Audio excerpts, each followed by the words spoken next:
அங்க உள்ள இருந்த கூட்டத்துல இருந்து ஒரே ஒரு குரல் கேட்டுச்சு, ராஜா. அது எங்க அம்மா குரல், என் அம்மா குரல். உடனே என்ன பண்ண, கட்டி இருக்கக்கூடிய அந்த துணிக்கு உள்ள என் கண்களை கட்டி கொண்டேன்.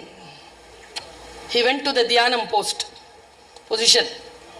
கவனத்துக்குள்ள போயிட்டான். நாம கண்ணை கட்டினா அந்த இதுல ஏதாவது தெரியுமான்னு பார்ப்போமா இல்லையா? அவன் பார்க்கல, அவன் மூடிட்டான் கண்ணை. Complete concentration. ராஜா, யார் சொல்லியும் கேட்காத, அம்மா சொல்றது கேளு. லெஃப்ட்ல போ. லெஃப்ட்ல போனா. ரைட்ல வாடா. முன்னால போ. கைய தூக்கு. அடிக்காத அடிக்காத அடிக்காத. மேல கீழே இறங்கிட்டு இருக்கு. அடிக்காத அடிக்காத. கவனமா கேளு கேளு கேளு கேளு. கைய ஓங்கி அப்படியே அப்படியே அப்படி அறாம அவனை நான் அடிச்சுனா உடஞ்சிச்சு. எனக்கு மிகப்பெரிய அறிவை தருகிறான் வள்ளுவன். சிறை காக்கும் காப்பு எவன் செய்யும், மகளிர் நிறை காக்கும் காப்பே தலை. எந்த காவலாலும் ஒரு பெண்ணை நீங்கள் பாதுகாப்பாக இருத்தி வைத்து விட முடியாது. அவள் ஆழ் மனதில் இருக்கக்கூடிய திண்மைதான் அவளை காக்கும் என்ற வார்த்தை இருக்கு இல்லையா, எனக்கு சில வெளிச்சங்களை தருகிறது. நான் யோசித்து பார்க்கிறேன். You be there where you want to be. எங்கே இருக்க விரும்புகிறீர்களோ அங்கே இருங்கள். 1,46,00,000 பேர் பார்த்திருக்காங்க. 4 பேருக்கு பேசினேன் தான். வாழ்க்கை உங்களுக்கு வாய்ப்புகளைத்தான் தரும். வெற்றிகளாக அதை நாம் தான் மாற்றிக்கொள்ள வேண்டும். நான் இந்த ஸ்டேட்மெண்டா சொல்லிட்டேன் ஒரு காலேஜ்ல. நீ எதை தேடிக்கொண்டிருக்கிறாயோ அது உன்னை தேடுகிறது. ஃபர்ஸ்ட் இயர் பையன், பசங்க குரூப். ஒருத்தன் எழுந்திருச்சு கேட்டான் பாருங்க, நிஜமாவா மேடம், நம்பலாமா மேடம், நான் எதை தேடுகிறேனோ அது என்னை தேடிக்கொண்டிருக்கிறதா மேடம். டேய் டேய் டேய், நான் சொல்ல வந்தது வேறடா. அப்ப எது முட்டி வலி, எது பொறாம? இப்போ இன்னைக்கு ரிசல்ட் வந்துருச்சு. ஏ பேப்பரை திருப்பணும், புள்ள பேர் வரல. பி பார்க்குறோம், அவன் பேரும் வரல. இதுக்கு பேர் தான் பொறாமையா? அது இருந்தா முட்டி வலி வரும். வரலனால நான் வேண்டாம், வரணும். அடுத்தவன் கெட்டு போக வேண்டும், அடுத்தவன் அழிந்து போக வேண்டும், அப்பொழுது என் மனம் சந்தோஷம் அடையும் என்கின்ற மனம் குற்றமுடைய மனம், அழுக்குடைய மனம். அந்த மனதை கழுவி சுத்தம் செய்யக்கூடியவர்கள் தான் புத்தகங்களை போதி மரங்களாக ஆக்குகிறார்கள். கள்ளக்குறிச்சி புத்தக திருவிழா 2025 மொழியரசி பர்வீன் சுல்தானா அவர்கள் புத்தகம் என்னும் போதி மரம் என்கின்ற தலைப்பில் ஆற்றிய உரையின் முழுமையான தொகுப்பினை இங்கே பதிவேற்றம் செய்திருக்கின்றோம். சிப்பி இருக்குல்ல, சிப்பி, கடல் ஆழத்தில் இருக்கக்கூடிய சிப்பிக்கு தாகம். வாய் திறந்து திறந்து மூடிக்கொண்டிருக்கும். அதன் தாகத்தை தீர்க்கக்கூடிய துளி அந்த கடல் நீரில் இல்லை. அது தாகத்தோடு வாய் திறந்து திறந்து மூடிக்கொண்டிருக்கிறது. அந்த தாகத்தை, சிப்பியின் தாகத்தை தீர்க்கக்கூடிய துளி வானத்தில் மிதந்து கொண்டிருக்கும் மேகத்தில் எங்கோ துளியாக மறைந்திருக்கிறது. அது வந்து இறங்கி கடல் ஆழத்திற்குள் சென்று அந்த சிப்பியின் தாகம் தணிக்கக்கூடிய அந்த வினாடியில் அது முத்தாக மாறுகிறது. என்னை கேட்டால் மேகத்தில் மறைந்திருக்கக்கூடிய நீர் துளிகள் தான் சொற்கள். தாகத்தோடு இருக்கக்கூடிய நீங்கள் கல்லூரியில், பல்கலைக்கழகத்தில், பள்ளிக்கூடத்தில், அலுவலகத்தில், சமூகத்தில் இருந்து எவ்வளவோ கற்றுக்கொண்டாலும் தாகித்து ஒரு சிப்பி போல் வாய் திறந்து கிடக்கிறீர்கள். வானத்திலிருந்து புறப்பட்டு வருகின்ற அந்த ஒரு துளி போல் என்னிலிருந்து ஒரு சொல்லை இறைவன் தந்துவிட வேண்டும் என்கின்ற அந்த பிரார்த்தனையில் உங்கள் முன்னால் நிற்கிறேன். கவனம், மிஸ் பண்ணிடாதீங்க. அந்த கருப்பின சகோதரன் தன் புத்தகத்தின் தொடக்கத்தில் இப்படி சொல்லித்தான் என்னை அந்த புத்தகத்தின் பக்கம் இழுத்தான். ஏதோ ஒரு வசீகரம் இருக்கும் தானே. வசீகரம் இல்லை என்றால் நின்று பேசுவதற்கு நேரம் இருக்கிறதா நமக்கு? இல்லை என்றால் கேட்பதற்குத்தான் நமக்கு நேரம் இருக்கிறதா? ஏதோ ஒரு வசீகரம் இருந்தால்தான் கேட்கிறோம், ஏதோ ஒரு வசீகரம் இருந்தால்தான் வாசிக்கிறோம். யாரோ சொல்கிறார்கள் என்பதற்காக எல்லாம் நாம் கேட்பதே இல்லை. ஏதோ ஒரு வசீகரம் இருந்தால்தான். என்னை வசீகரித்தது ஒரு சொல். நான் பேசிக் கொண்டிருப்பது புத்தகம் எனும் போதி மரம். அரச மரத்திற்கு போதி மரம்னு பேர் வந்தது. எல்லா அரச மரங்களும் போதி மரங்களானா கிடையாது. புத்தன் உட்கார்ந்ததனால் அது போதி மரம். உங்கள் கையில் சரியான புத்தகம் கிடைத்தால் அந்த புத்தகம் போதி மரம். சரியான ஒரு நபருக்காக ஒரு புத்தகம் தேடிக்கொண்டிருக்கிறது.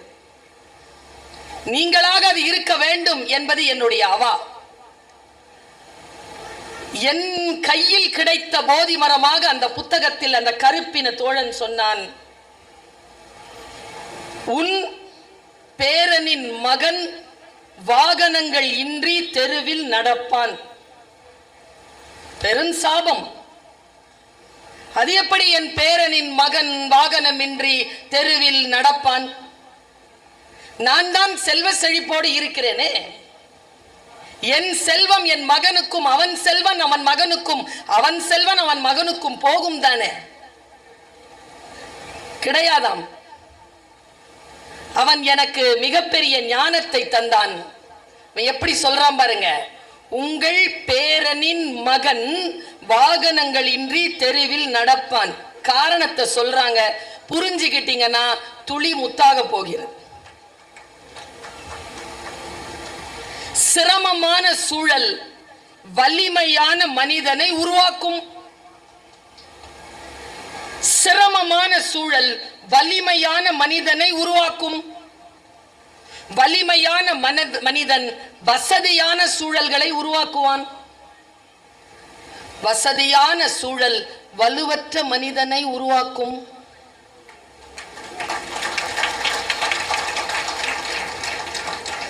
வலுவற்ற மனிதன் சிரமமான சூழலை உருவாக்குவான். அந்த சிரமமான சூழ்நிலையில் உன் மகனின் பேரனின் மகன் வாகனங்கள் இன்றி நடப்பான். அப்படி என்றால் அவன் எனக்கு ஏதோ ஒன்று சொல்கிறான். நான் வலுவான சமூகத்தை உருவாக்க வேண்டுமே தவிர வசதியான சூழலை உருவாக்குவதில் முனைந்திருக்கிறேனோ என்கின்ற ஒரு அடிப்படையான படிப்பை அந்த கருப்பின சகோதரன் எனக்கு தருகிறான். எப்படி ஆரம்பிப்பது நம் வாழ்க்கையை? ஒரு புத்தக வாசிப்பு என்ன செய்யும்? சகோதரி சொன்னார், ஒரு திரைப்படம் பார்க்கிற மாதிரி.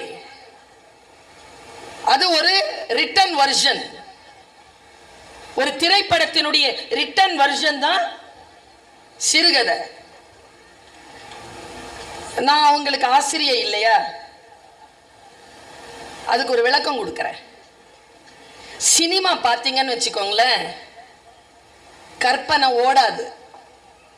அவர் என்ன காட்டுறாரோ அதை பார்த்துட்டு சரி தப்புன்னு சொல்லிட்டு வந்துருவோம்.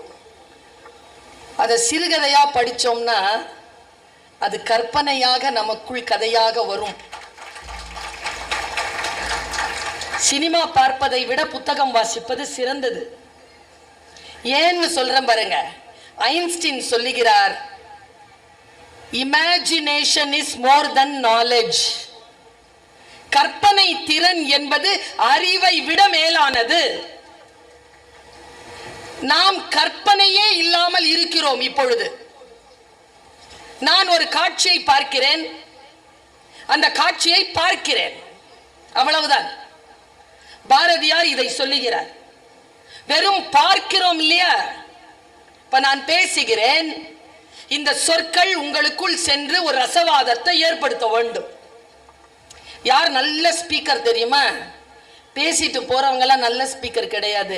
பேசிட்டு போனதுக்கு அப்புறமாவும் யார் பேசிக்கிட்டே இருக்காங்களோ அவங்க தான் நல்ல ஸ்பீக்கர். உள்ள பேசிக்கிட்டே இருக்கணும். சொன்னாங்கல்ல, எப்படி சொல்லிட்டாங்க? இந்த கற்பனை திறன், இந்த கற்பனை திறன் என்ன செய்யும்? புதிய புதிய விஷயங்களை உருவாக்கும். நம்மில் பல நேரத்தில் புதிய விஷயங்களை தேடுவதற்கான ஆர்வம் யாரோ ஒருவர் வடித்தமைத்த விஷயங்களில் வடிந்து போகிறது. அப்படி இல்லாமல் பிள்ளைகள் வாசிக்கின்ற பொழுது என்ன நடக்கும்னு பாருங்க. ஒருத்தன் குடிகாரன் குடிச்சிட்டு ராத்திரி நைட் ஷோ பார்த்துட்டு, இப்ப நான் ஒரு போதி மரம், இந்த கருத்து உங்களுக்கு ஒரு முத்து வந்து சேரப்போகிறது பாருங்க. ஒரு குடிகாரர் ராத்திரி படம் பார்த்துட்டு எல்லாம் சுத்திட்டு ஒரு 2-2:30 மணிக்கா தெருவில் சைக்கிள் ஓட்டிட்டு போறார். நம்ம போலீஸ்காரர் நண்பர் பார்த்து விட்டார். எங்கயா போற? வீட்டுக்கு. எங்கிருந்து வர? சினிமா தியேட்டர்ல இருந்து. ஊதுனார், குடிச்சிருக்கார். எங்க இருந்து வர? சினிமா தியேட்டர்ல இருந்து. சினிமா சீட்டு காட்டு. இல்ல, போட்ட. இல்ல, உன்னை நம்ப முடியாது, நட ஸ்டேஷனுக்கு. ஸ்டேஷனுக்கு கூட்டிட்டு போய் 3 மணியிலிருந்து அடிக்கிறார். சைக்கிள்லாம் உடைச்சு போட்டார். சொல்லு, எங்க திருடின, எங்க திருட போன, சொல்லுன்னு அடிக்கிறார். ஏன் நான் திருடலையான்னு சொல்லி சொல்லி சொல்லி பார்த்து பார்த்து காலையில் 5-5:30 மணி வரைக்கும் அடி வாங்கி போட அப்படின்ட்டாங்க போலீஸ்கார். வெளியில வந்தவர் உடஞ்ச சைக்கிள் எடுத்துக்கிட்டு வீட்டுக்கு வர்றார். அந்த அம்மா வாசல்லையே உட்கார்ந்து இருக்குது, அவங்க வீட்டுக்காரம்மா. ஐயோ, ராத்திரியெல்லாம் தேடிக்கிட்டு இருந்தேனே, எங்கேயா போனீங்க, இப்படி அடிபட்டு வந்திருக்கிறீங்களா? உட்காந்து குளிக்க வச்சு 10 போட்டு படுக்க வச்சு கஞ்சி தண்ணி கொடுத்து எல்லாம் பரிவினை செய்கிறாங்க. அது எல்லாம் பண்ணதுக்கு அப்புறமா கதை பாருங்க, இது முடியுது, இந்த சம்பவம் இப்படி முடியுது. அவன் அன்றிலிருந்து தன் மனைவியை குடித்துவிட்டு அடிப்பதை நிறுத்தி கொண்டான். ஏனென்றால் காரணமே இல்லாமல் அடி வாங்குவது எவ்வளவு வலிக்கும் என்று அவனுக்கு புரிந்து போனது. இந்த மாதிரி ஒரு கதை, ஒரு சிறுகதை. குடிக்கிற பழக்கமும் பொண்டாட்டி அடிக்கிற பழக்கமும் இருக்கிறவர் படிச்சிங்கன்னு வச்சுக்கோங்களேன், போலீஸ்காரர்கிட்ட அடி வாங்காமலே திருந்தலாம்ல. வாழ்க்கை நமக்கு பல விஷயங்களை கற்றுத் தருகிறது புத்தகங்களின் மூலமாக. யாரோ ஒருவர் தான் வாழ்ந்த வாழ்க்கையின் அத்தனை அனுபவங்களையும் பிழிந்து சாராக கொடுக்கிறார். நான் சொல்லுகிறேன், நாம் நம்முடைய வாழ்க்கையில் கற்றுக்கொள்ளுகின்ற விஷயங்கள் மட்டும்தான் நம் வாழ்க்கையில் கடைசி வரைக்கும் நிற்கும். சுவாமி விவேகானந்தர் சொல்கிறார், தீவிரத்தன்மைக்கு பெயர்தான் பக்தி. எதுவாக இருந்தாலும் தீவிரத்தன்மையுடன் இருங்கள். கள்ளம் பெருசா காவல் பெருசாங்க?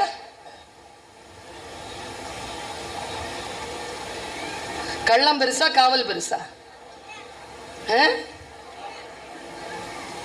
சின்னதெல்லாம் கத்துது கள்ளம்னு, பெருசெல்லாம் கத்துது காவல். உண்மையா சொன்னா கள்ளம் தாங்க பெருசு. ஏன் தெரியுமா? எவ்வளவு காவல் காத்துக்கோங்க, கள்ளம் நிகழ்ந்து கொண்டே இருக்கிறது. எனக்கு மிகப்பெரிய அறிவை தருகிறான் வள்ளுவன். சிறை காக்கும் காப்பு எவன் செய்யும், மகளிர் நிறை காக்கும் காப்பே தலை. எந்த காவலாலும் ஒரு பெண்ணை நீங்கள் பாதுகாப்பாக இருத்தி வைத்து விட முடியாது. அவள் ஆழ் மனதில் இருக்கக்கூடிய திண்மைதான் அவளை காக்கும் என்ற வார்த்தை இருக்கு இல்லையா, எனக்கு சில வெளிச்சங்களை தருகிறது. நான் யோசித்து பார்க்கிறேன். You be there where you want to be. எங்கே இருக்க விரும்புகிறீர்களோ அங்கே இருங்கள். இந்த பிள்ளை இருக்கால கபிலா, நான் 12 வயதிலிருந்து பார்க்கிறேன். பேச்சு போட்டிக்கு வருவா, அம்மா கூட்டிட்டு வருவாங்க, மனனம் செய்து பேசுவாள். பரிசு அவளுக்கு கிடைக்காது, பல நேரங்களில் தேர்ச்சி பெறுவாள், ஆனால் பரிசு வராது. ஆனால் அவர்கள் தாயார் ஒருபோதும் எங்களை பார்த்து ஏன் என் பிள்ளைக்கு பரிசு கிடைக்கவில்லை என்று சொல்லாமல், உன்னை விட அவள் சிறப்பாக பேசி இருக்கிறாள், அதை கவனித்துக்கொள், அடுத்ததாக வருகின்ற பொழுது அந்த கவனத்தோடு பேசு என்று சொல்லி சொல்லி வளர்த்ததனால் முதல் பரிசு பெற்றவள் இன்றைக்கு என்னோடு மேடையில் இல்லை, தேர்ச்சி பெற்றவள் வந்து உட்கார்ந்து இருக்கிறாள். முயற்சிதான். இந்த அறிவு இருக்கு இல்லையா, இந்த அறிவு நமக்கு எது தரும்? வாசிப்பினால் வரக்கூடிய அறிவு தெளிவு. இந்த தெளிவு ஒன்றை நான் எப்படி புரிந்து கொள்வது, ஒன்றை நான் எப்படி புரிந்து கொள்வதிலிருந்து நான் என்னை தப்பித்துக் கொள்வது என்பதனை நமக்கு விளக்கமாக தரும். முதல் கேள்வி, be there where you want to be. எங்கே இருக்க விரும்புகிறாயோ அங்கே இரு. அதற்கென்று வழி இருக்கு. பேராசிரியரா வரணும்னு நினைக்கிறீங்களா? வரலாம், வழி இருக்கு. படிக்கணும், மாஸ்டர் டிகிரி படிக்கணும், பேசிக் டிகிரியில் 55% எடுக்கணும். மாஸ்டர் டிகிரி படிக்கும் பொழுது அதுல 55%க்கு மேல எடுக்கணும். ஃபர்ஸ்ட் இயர்லயே நீங்க பாஸ் பண்ணிட்டீங்கன்னா யூஜிசி எக்ஸாம் எழுதலாம். யூஜிசி கிளியர் பண்றதுக்கு நிறைய வழி இருக்கு, படிக்கின்ற வகைகள் இருக்கு.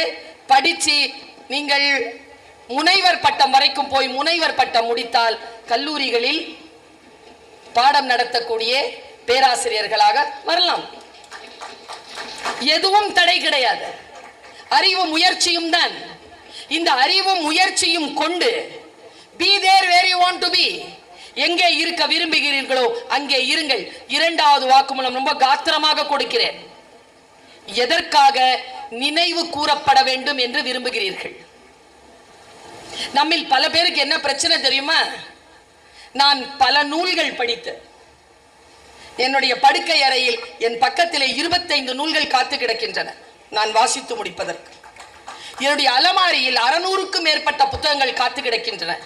பல்வேறு நூல் நிலையங்களிலும் நூலகங்களிலும் 8000த்திற்கும் மேற்பட்ட புத்தகங்கள் என் வாசிப்பிற்காக காத்து கிடக்கின்றன. இறைவன் இயற்கை வயது போட்டு தர வேண்டும், கண்களிலே வெளிச்சம் இருக்க வேண்டும், வாசிப்பதற்கு கோடிக்கணக்கான புத்தகங்கள் காத்திருக்கின்றன என்பதுதான் என் வாழ்க்கையின் பயண வரலாறு. நான் வாசிக்கிறேன், வாசிக்கின்ற பொழுதெல்லாம் யோசிக்கிறேன், யோசித்து யோசித்து சில முடிவுகளுக்கு வருகிறேன். அப்படி வருகின்ற பொழுது என் வாழ்க்கையில் நான் ஒரு நிலையை உயர்கிறேன். அந்த நிலை உயர்தல் எனக்கு வாய்க்கின்ற பொழுது அந்த ரகசியங்களை உங்களோடு பகிர்கிறேன். இவ்வளவுதான். இப்ப நான் ஒரு சின்ன வார்த்தை சொல்றேன், எல்லாரும் கொஞ்சம் நிமிர்ந்து உட்காருங்க. நின்னவங்களும் கொஞ்சம் நிமிருங்க. சொன்ன பேச்சு கேட்டு எல்லாரும் நான் சொன்ன வேலையை செஞ்சீங்கல்ல. இப்போ ஒரு அதிசயம் நடந்திருக்கு. உட்கார்ந்த இடத்துல இருந்து நின்ன இடத்துல இருந்து 2 இன்ச் உயர்ந்திருக்கீங்க. சிம்பிள், சிம்பிள் தான். ஒரு முறை யார் என்ன என்கின்ற கவனம், இந்த கவனம் தான் வாசிப்பின் ஆகப்பெரிய தியானம் செய்து கொண்டிருக்கக்கூடிய புத்தனை பற்றி 2 கவிதைகள் வாசித்தேன். அந்த 2 கவிதைகளையும் சொல்றேன், எப்படி புரிஞ்சுக்கிறீங்களோ புரிஞ்சுக்கோங்க. ஏனென்றால் யார் கருத்து சொன்னாலும் அது நம் வாழ்க்கைக்கு உதவ போவதில்லை.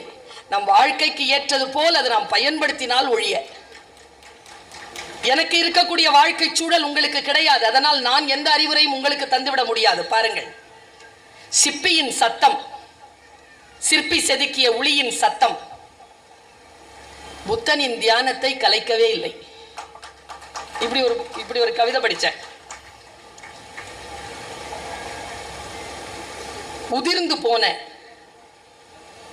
போதி மரம் துளிர்க்கவே இல்லை, எழுந்து போய்விட்டான் புத்தன். இப்படி ஒரு கவிதை படிச்சேன். அப்படி என்றால் புத்தகங்கள் அமைதியாகத்தான் இருக்கின்றன, அவற்றை புத்தன் தான் போதி மரமாக மாற்றுகிறார். அவை அரச மரமாகத்தான் கிடக்கின்றன. அதை வாசிக்கின்ற பொழுது எனக்கு அது போதி மரமாக மாற்றப்படுகிறது.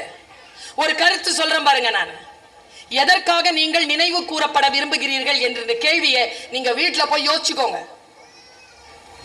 இறந்தால் நீரில் மூழ்கி நினைவொழிவார்கள் 3 நாள். இந்த பெண்கள் இருக்கீங்கல்ல, இந்த 50 வயசு தாண்டி எவ்வளவு துக்கமும் துயரத்தோடும் இருக்கிறீர்கள். உங்கள் வாழ்க்கையின் துக்கத்திற்கான ரகசியம் சொல்லவா? இன்றைக்கு விடுதலை செய்கிறேன் உங்களை.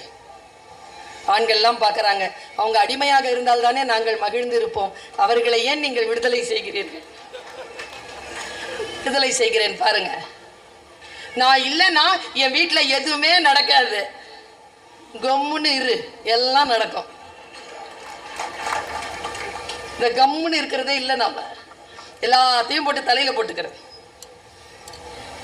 உங்களுக்கென்று நேரம் ஒதுக்குங்கள்.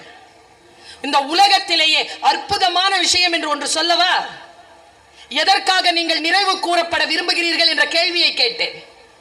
நான் ரொம்ப காத்திரமான 3வது விஷயத்தை உங்கள் மனதில் ஆழமாக விதைத்து விட்டு போகிறேன். நாங்க ஒரு நாட்டுக்கு போயிருந்தோம், வெளிநாட்டுக்கு. உண்மையா சொல்லட்டுமா? மனம் திறந்து சொல்றேன், பேச்சாளரா இருக்கிறது பெரும் பாக்கியமா, கேட்பாளரா இருக்கிறது பெரும் பாக்கியமானா கேட்பாளரா இருக்கிறது தான் பெரும் பாக்கியம். ஏனென்றால் பேச்சாளருக்கு மதிப்பூதியம் கிடைக்கும், பயணம் கிடைக்கும், செல்வாக்கு கிடைக்கும், அனுபவங்கள் கிடைக்கும். கேட்பவர்களுக்கு இல்ல, இதெல்லாம் ஊதியமாக கொடுத்து, ஊதியமாக கொடுத்தாலும் பெற்றுவிட முடியாத சிந்தனைகளை நீங்கள் பெற்றுக்கொள்கிறீர்கள். ரகசியங்களை சொல்லித் தருமா இந்த வஞ்சக உலகம்? எவனோ ஒருவன் பேரறிவாளன் புத்தகத்தில் எழுதி வைத்து விட்டு போய்விடுகிறான், முடிந்தால் தேடி படித்துக்கொள் என்று. எங்க அம்மா காயல்பட்டணத்துல ஒரு வயதான அம்மா இருந்தாங்க. 65 வயசு அவங்களுக்கு. பாம்பு கடிக்கு மருந்து சொல்லுவாங்க. எந்த பாம்பு கடிச்சாலும் மருந்து சொல்லுவாங்க, சீக்கிரம் குணமாயிரும். 15 வயசுல ஆரம்பிச்சது அந்த அம்மா இந்த மருத்துவத்தை. 65 வயசு வரைக்கும் பண்ணுச்சு. 50 வருஷம் பாம்புங்கெல்லாம் பார்த்துக்கிட்டே இருந்துச்சு. எதை போட்டாலும் கடிச்சாலும் சொல்லிடுது. 50 வருஷம் பார்த்துட்டு இருந்த பாம்புகள்ல ஒண்ணு கிளவிய கடிச்சிருச்சு. கிளவி கீழே கிடக்குது, வாயிலாம் நோர. என்ன ஆச்சு பாட்டி? பாம்பு கடிச்சிருச்சா? என்ன பாம்பு கடிச்சது பாட்டி? சொல்லு, மருந்து எடுத்து கொடுக்குறோம். மருந்து சொல்லு பாட்டி. பாம்பு பேரை சொல்லு, மருந்து சொல்லு. கட்டு வீரியனா? கண்ணாடி வீரியனா? மருந்து சொல்லு பாட்டி. அது ரகசியம் சொல்லிட்டு செத்துருச்சு பாட்டி. செத்தாலும் சாவேனே தவிர ரகசியங்களை சொல்ல மாட்டேன் என்று சொல்லுகின்ற வஞ்சக உலகத்தில் நம் வாழ்க்கையில் வெற்றி பெறுவதற்காக ரகசியங்களை தீபமாக ஏற்றி உட்கார்ந்திருக்கின்றன புத்தகங்கள். அவை நமக்கு அறிவை தருகின்றன. நான் சொல்றேன் பாருங்க, இந்த அமெரிக்காவுக்கு போயிருந்த பொழுது நான் கேட்போர்கள் ரொம்ப கொடுத்து வச்சவங்க ஏன் சொன்னேன் தெரியுமா? உண்மையா சொல்றேன். வந்த விஷயம் வேறா இருக்கலாம், இடத்துக்கு தகுந்த மாதிரி வந்த விஷயம் வேறா இருக்கலாம், கிடைக்கிறது அதை விட சூப்பரா இருக்கலாம். பல கூட்டங்கள் அப்படித்தான், என்னமோக்காக வருவோம், ஆனா கிடைக்கிறது பல மடங்கு பெரிய விஷயத்தை கிடைச்சிக்கிட்டு எடுத்துட்டு போவோம். நாங்க பேசுறதுக்கு தான் போனோம், பேசி முடிச்சுட்டு உட்காந்துருக்கோம் ஹூஸ்டன்ல. எங்களுக்கு நாசா கூட்டிட்டு போனாங்க, அப்புறம் சான் ஆண்டனியோ கூட்டிட்டு போனாங்க பக்கத்துல. போயிட்டு வரும்பொழுது லஞ்ச் டேபிள்ல ஒரு பெரியவர் என்கிட்ட ஒரு 2 வார்த்தை சொன்னார். நான் இது 3 புத்தக கண்காட்சியில சொல்லிட்டேன். ஏன்னா இதுல இருக்கிறவங்களுக்கு இல்லைல்ல, இங்க இருக்கிறவங்களுக்கு தானே அறிவு தானே. 2வது முறை கேட்கணும், கேட்டுக்கோ பாருங்க. அவர் சொல்ற, பர்வீன், நான் சந்திப்பதை விட நீ அதிகமான நபர்களை சந்திக்கிறாய். போகின்ற இடங்கள் எல்லாம் ரெக்கார்ட் ஆகுதோ இல்லையோ, போற இடமெல்லாம் இது இந்த 2 விஷயத்த சொல்றியா? சொல்லுங்க சொன்னார். ஃபர்ஸ்ட் சொன்னார், வேணுமா அது?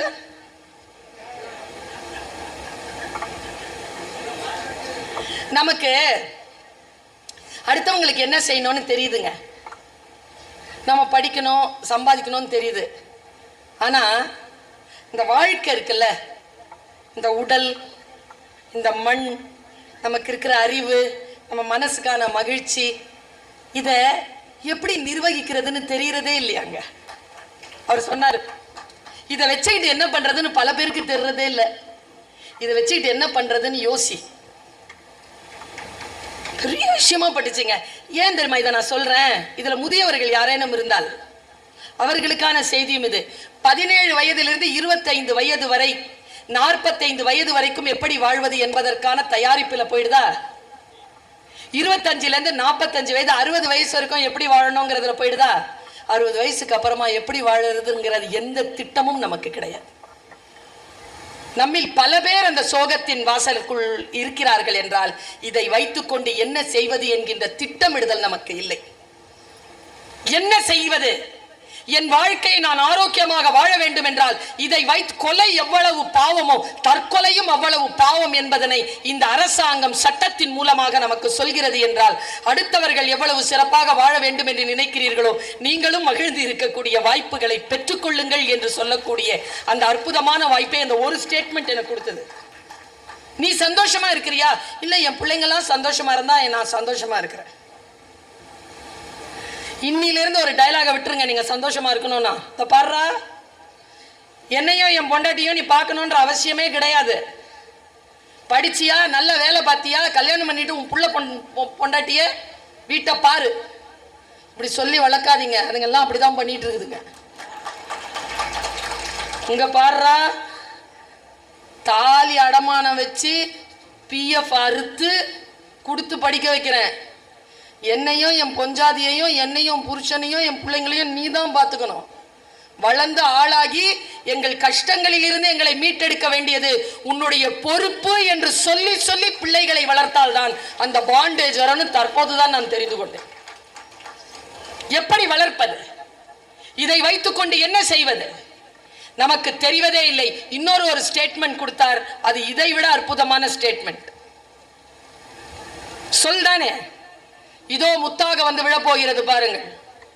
நீங்கள் இந்த உலகத்தில் எதை தொட்டாலும், உங்களுக்கு என்று நீங்கள் வேண்டும் என்று எதை தொட்டாலும் அதற்கு என்று ஒரு விலை இருக்கிறது. எதுவாக இருந்தால் இந்த பேச்சை கேட்கணுமா, ஒரு விலை இருக்கு. ஃப்ரீதானே சார்? உள்ள வந்தது தாசில்தாரங்க.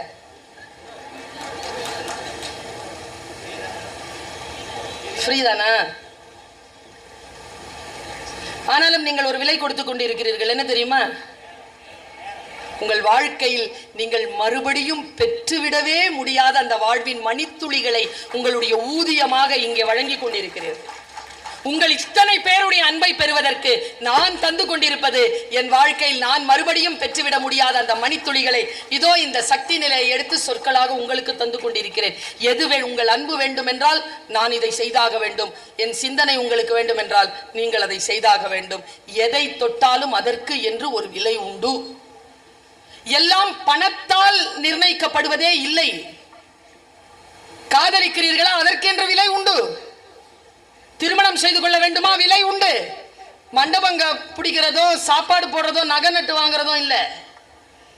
To maintain the family, to have responsibility on children, இதெல்லாம் இருந்த குழந்தை வேண்டுமா, you have to pay. அந்த பேமெண்ட்றது not in terms of money. அதற்கான வழிகளை, அதற்கான தியாகங்களை செய்யாமல் இன்றைக்கு பிள்ளைகளை வளர்த்து விட முடியுமா? அதனால் தான் இன்றைய ஜெனரேஷன் நிறைய கல்யாணமே பண்ணிக்க மாட்டேங்குது.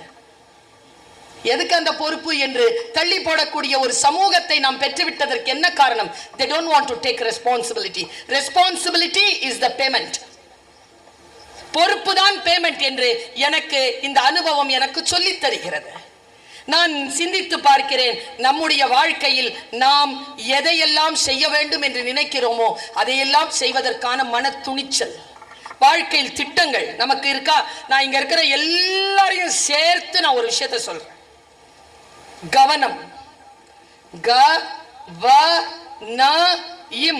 கவனம்.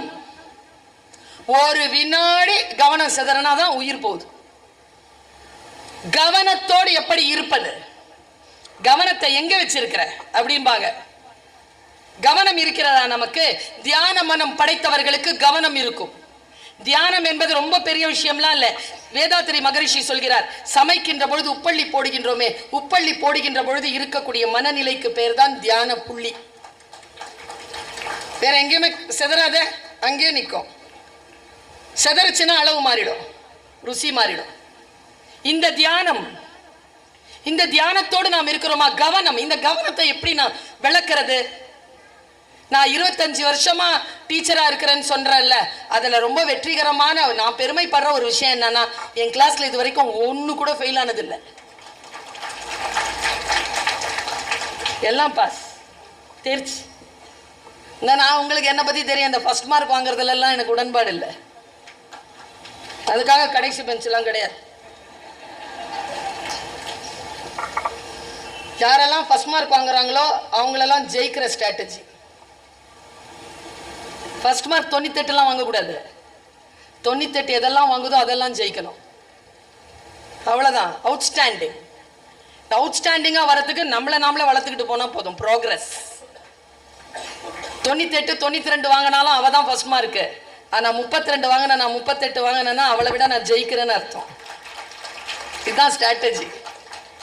ஜெயிச்சுக்கிட்டே போறதுதான் ஸ்ட்ராட்டஜி. உன்னை நீ ஜெயிச்சுக்கிட்டே போ. யார் போலவும் இருக்க வேண்டிய அவசியமே கிடையாது. எனர்ஜியினுடைய ஹையஸ்ட்ல இருக்கணும். நான் இந்த கவனம் அப்படின்ற சொல் இருக்குல்ல, நான் ஏதேனும் ஒன்றை உங்களுக்கு விதைத்தால் நீங்கள் கவனத்துடன் இருக்கிறீர்கள் என்றால் அது விதை பொருளாகிறது, இல்லை என்றால் அது புதைக்குழியில் போகிறது.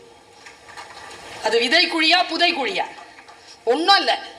ஒருத்தர் வந்து இந்த ஏதோ பேசுறாருல, உடனே ஒரு 4 பேர் அவங்களையே பார்க்குறாங்க. அவங்கள பார்க்கறதுனால உங்களுக்கு அந்த டெக்னாலஜி தெரிய போதா? என் பேச்சை கேட்டாலாவது ஏதாவது ஒன்று கிடைக்கும். உடனே கவனத்தை சிதறடிக்கிறது. இங்க மேலே ஏறி வந்து ஒருத்தங்க டீ கொடுப்பாங்க, அவங்களையே பார்க்குறேன். நான் பேசிட்டு இருப்பேன் இங்க வைத்தால அது கவனிக்கிறது இல்லை. என் கிளாஸ்ல லேட்டா வந்தா கூட பின்னால போய் உட்காந்துடணும். எக்ஸ்கியூஸ் மீலாம் கிடையாது. வந்தா பின்னால போய் உட்காந்துக்கோ, அவ்வளவுதான். கவனச்சிதறல் போல வாழ்க்கையில் மிகப்பெரிய விபத்துகள் ஏற்படுத்துகின்ற விஷயம் வேறு கிடையாது. கவனத்தோடு இருங்கள் என்பதற்கு நான் எப்படி விளக்குறது? இது இப்போ பொங்கல் வந்ததுல, நாங்கெல்லாம் கூட திருவண்ணாமலை ப்ரோக்ராமுக்கு போயிருந்தோம். அதுக்கு அடுத்த நாள்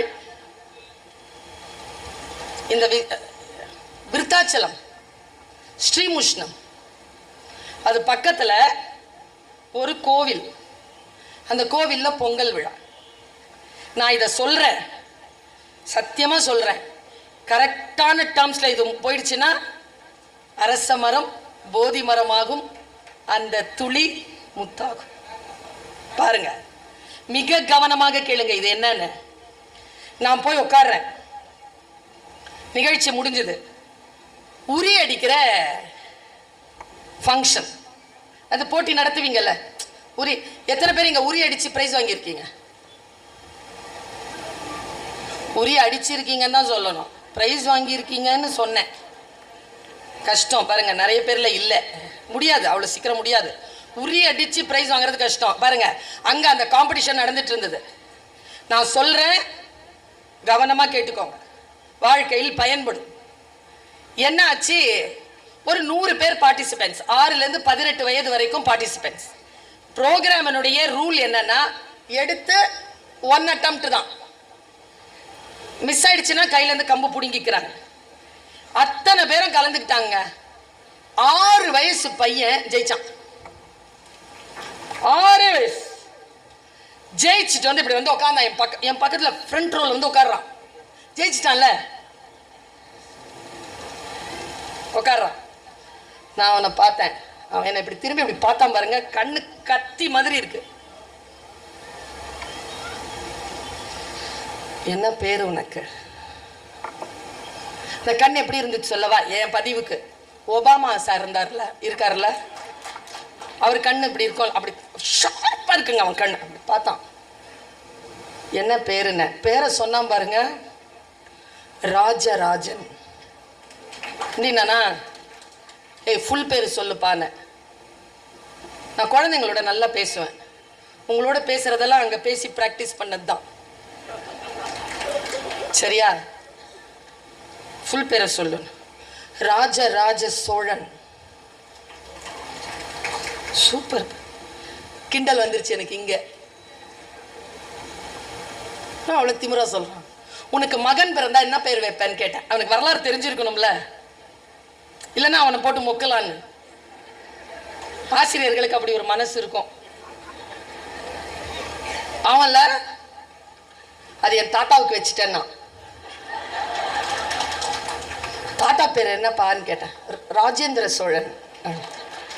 வாடா வாடா வாடா வாடா வாடா, உன்னதான் நான் தேடிட்டு இருந்தேன் நான். நல்லா தெரிஞ்சுக்கோங்க, சில பேர் இருப்பார்கள், அவர்களிடமிருந்து எதையும் கற்றுக்கொள்ள முடியாது. சில பேர் இருப்பார்கள், அவர்களிடமிருந்து நீங்கள் மிக முக்கியமான விஷயத்தை கற்றுக்கொள்ளலாம்.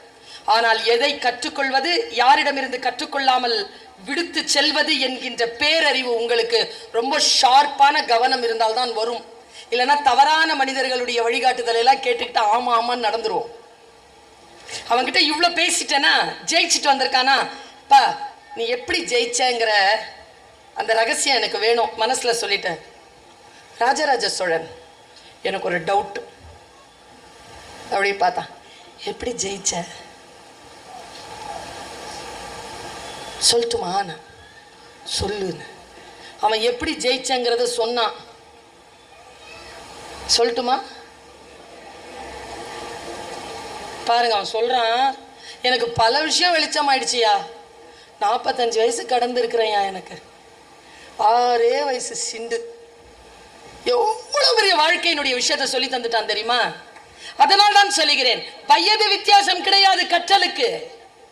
யார் வேண்டுமானாலும் நமக்கு கற்றுக் கொடுக்கலாம். நம் பிள்ளைகள் நம் வீட்டில் இருக்கிறார்கள் என்றால் நாம் ஏதோ கற்றுக் கொடுப்பதற்காக அவர்கள் வரவில்லை, நமக்கு கற்றுக் கொடுப்பதற்காக வந்திருக்கிறார்கள் என்று கூட நாம் புரிந்து கொள்ளலாம். அதனால்தான் நமக்கு தந்தோர்னு பேர் இல்லை, பெற்றோர்னு பேரு. அவர்களை பெற்றோர். சரியா? பாருங்க, எனக்கு உடம்பெல்லாம் பதறுது. எனக்கு இது சொல்லும் போதே பதறுது. அவரை பாருங்க, ரோஸ் ஷர்ட்.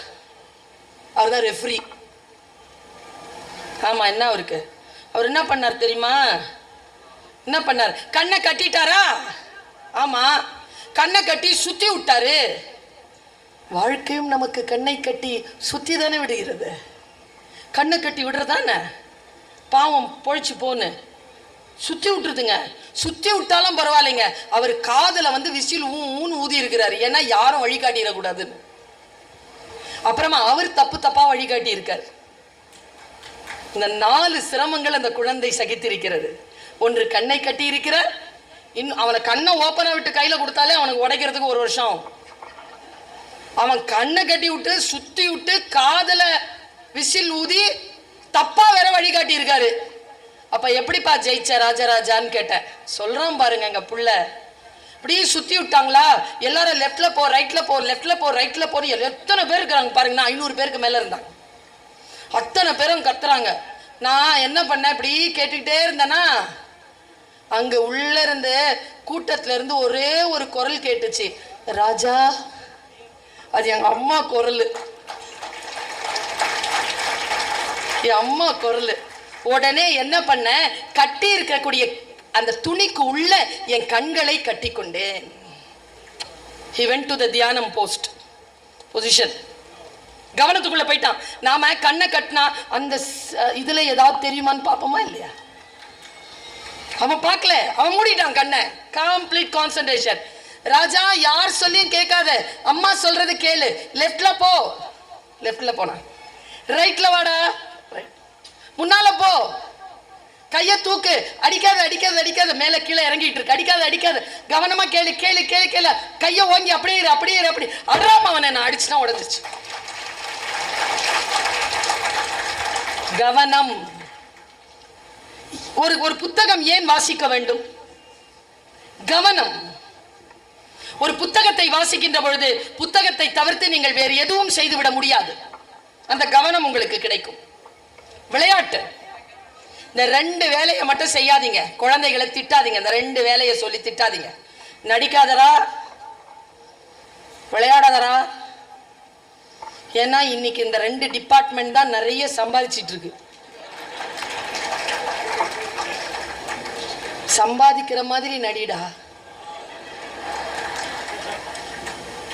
சம்பாதிக்கிற மாதிரி விளையாடுடா. இந்த குழந்தைகள் வேகமான ரீல்ஸ் பாக்குறீங்கல்ல பிள்ளைகளா? இந்த பிசாசு ஒன்று இருக்குது கையில. வேகமான ரீல்ஸ் பார்த்தீங்கன்னா நிதானமா படிக்க முடியாது. உங்க எல்லாருக்கும் நான் சொல்றேன், சே நோ. வாழ்க்கை உங்களுக்கு எஸ்ன்னு சொல்லி டிக் அடிக்கும். ஆனா இதுக்கு நீ நோ சொல்லணுமே. பல விஷயங்களுக்கு நீ நோ சொன்னால் வாழ்க்கை உனக்கு எஸ் சொல்வதற்கான வழிகளை தரும். நான் உங்கள் அத்தனை பேருக்கும் சொல்லுகிறேன், முதலில் எதை நீங்கள் செய்தாலும் இந்த உலகம் கேலிதான் செய்யும், பிறகு கைத்தட்டும். கேலி செய்தால் கூட விழ மாட்டோங்க, கைத்தட்டலில் விழுந்தவர்கள் அதிகம் பேர். நான் சொல்லித் தருகிறேன், கேலி செய்கின்ற பொழுது எப்படி விழாமல் நிற்க வேண்டுமோ, கை தட்டுகின்ற பொழுதும் விழாமல் நிற்க வேண்டும். அப்பொழுதுதான் மக்கள் உங்களை பின்பற்றுவார்கள். எங்கே கை தட்டுகின்ற பொழுது நாம் 10ஆம் கிளாஸ்ல கை தட்டி +2ல ஒண்ணுமே படிக்க மாட்டேங்குது. +2ல கை தட்டி விட்டுறாங்களா, ப்ரொஃபஷனல் கோர்ஸ்ல ஜெயிக்க மாட்டேங்க. அவர்களுக்கு சொல்லித் தருங்கள். வெற்றிகள் என்பது பொறுப்பு தானே தவிர கொண்டாடுவதற்கான விஷயம் கிடையாது என்பது நம் குழந்தைகளுக்கு சொல்லித்தர வேண்டிய அவசியம் நமக்கு இருக்கிறது. வாசித்தால் இதெல்லாம் நமக்கு புரிந்து போகிறது. ஒருவரை எப்படி பார்ப்பது, ஒருவரை எப்படி புறம் தள்ளுவது, ஒருவரை எப்படி ஏற்றுக்கொள்வது, ஒருவருடைய விஷயத்தில் எதையெல்லாம் நகர்த்துவது, எதையெல்லாம் நகர்த்தாமல் இருப்பது என்பதை குறித்து பல விஷயங்கள் நமக்கு தெரியுது. நான் யோசிச்சு பார்க்கிறேன். சொற்கள் நமக்கு அப்படித்தான் வந்து சேரும். சொற்கள் வந்து சேர்கின்ற பொழுது கவனமா காதுல கேட்க மாட்டோங்க. இப்போ உங்களுக்கு பேசுறது கேட்கறதுக்காக என்ன மாதிரி ஆட்களை கூப்பிடணும். நான் சொல்லட்டுமா, என்னில் பல மடங்கு அதிகமான விஷயங்களை உங்கள் வீட்டில் இருக்கக்கூடியவர்கள் உங்களுக்கு அன்றாடம் சொல்லிக் கொண்டுதான் இருக்கிறார்கள். கேட்பதில்லையே நாம். இதுல பெரிய பிரச்சனை என்ன தெரியுமா? சத்தியமா சொல்ற, சில நேரங்களில் யாரேனும் ஏதேனும் ஒரு வார்த்தை சொன்னால் அந்த வார்த்தை சொல்லுவதற்கான வலிமை கொண்டவர்கள், வல்லமை கொண்டவர்கள் மூலமாக அந்த வார்த்தை வருகின்ற பொழுது அந்த வார்த்தைக்கு அதிகமான மரியாதை கிடைத்து போகிறது. ஒன்றும் இல்லைங்க, நான் இந்த பொசிஷனுக்கு வந்து நிக்கிறதுக்கு 30 வருஷம் ஆச்சுங்க. 30 வருஷம், 30 ஆண்டு காலத்துடைய கடினமான உழைப்பிற்கு பிறகுதான் நான் உங்கள் முன்னால் நிற்கிறேன். கடந்த 5 ஆண்டுகளாகத்தான் இந்த சோசியல் மீடியால வரேன். ஆனால் நான் சோசியல் மீடியாவில் இருந்தேனோ இல்லையோ பேசிக்கொண்டே இருந்தேன். சோசியல் மீடியாக்காக பேசியவள் இல்லை நான். அதனால யாருமே இல்லாம வேற இந்த தம்பியை மட்டும் நிறுத்துங்களேன், இதே ஜோர்ல பேசுவேன். ஏன் தெரியுமா? இந்த அறிவு எனக்கு எப்போ வந்ததுன்னா, நான் பிரான்ஸ் நாட்டுக்கு போகும்போது வந்தது. சத்தியமா சொல்றேங்க, நீங்கள் எல்லோரும் புரிந்து கொள்ளுங்கள், வாழ்க்கை நமக்கு வெற்றிகளை தராது, வாய்ப்புகளைத்தான் தரும். வாய்ப்புகளைத்தான் வெற்றிகளாக நாம் மாற்ற வேண்டும். ஃபர்ஸ்ட்டுங்க போறேன் வெளிநாடு, அதாவது அது பிரான்ஸுக்கு ஃபர்ஸ்டா போறேன். அப்ப கூட வருவாங்கல்ல கொஞ்சம் பெரியவங்க, அவங்க வந்து எதுக்கு பர்வீன் சுல்தானுக்கு ஞாயிற்றுக்கிழமை காலையில போட்டிருக்கீங்க, அவங்களுக்கு சனிக்கிழமை காலையில போடுங்க அப்படின்ட்டாங்க. பாருங்க, முடிஞ்சு போச்சு. சனிக்கிழமை காலையில யாருமே வர மாட்டாங்க. நீங்க நம்புனா நம்புங்க, அந்த ப்ரோக்ராம்ல நான் இருக்கிறேன். 7 பேர் இருந்தாங்க அரங்கத்துல. அதுல 7 பேர்ல 3 பேருக்கு தமிழ் தெரியாது, பிரெஞ்சு இந்த மைக். இந்த 4 பேர்ல ஒருத்தங்க ப்ரோக்ராம் நடத்துற ஹெட் பாரதிதாசன், அடுத்து அவங்க வைஃப், அடுத்து அவங்க 2 பசங்க. கம்பனில் பெண்மை தலைப்பு 2012 பேசுறேன். என்ன தெரியுமா, ஒரே நிமிஷம் கண்ணை மூடி தியானிச்சேன். அங்க இருக்கிற சேர்ஸ் எல்லாம் இருக்குல்ல, கண்ணை மூடி தியானிச்சேன். எனக்கு எங்க ஞாபகம் வந்துச்சு தெரியுமா? எங்க தூர்தர்ஷன் ஞாபகம் வந்துருச்சு. தூர்தர்ஷன்ல ஒரே ஒரு கேமராமேன் மட்டும் இருப்பாரு, நாங்க எல்லாம் வீராவேசமா பேசிட்டு இருப்போம். அது எடுத்து போடுவாங்களா, நான் நினைச்சிட்டேன் இது தூர்தர்ஷனா இருந்துட்டு போகுது. ஃபுல் ஃபோர்ஸ்ல பேசினாங்க. இன்னைக்கும் 2012 கம்பெனியில் பெருமை பிரான்ஸ் பர்வீன் சுல்தானா ஸ்பீச்னா வருது.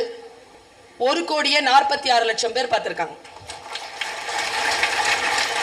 4 பேருக்கு பேசினேன் தான். வாழ்க்கை உங்களுக்கு வாய்ப்புகளைத்தான் தரும், வெற்றிகளாக அதை நாம் தான் மாற்றிக்கொள்ள வேண்டும்.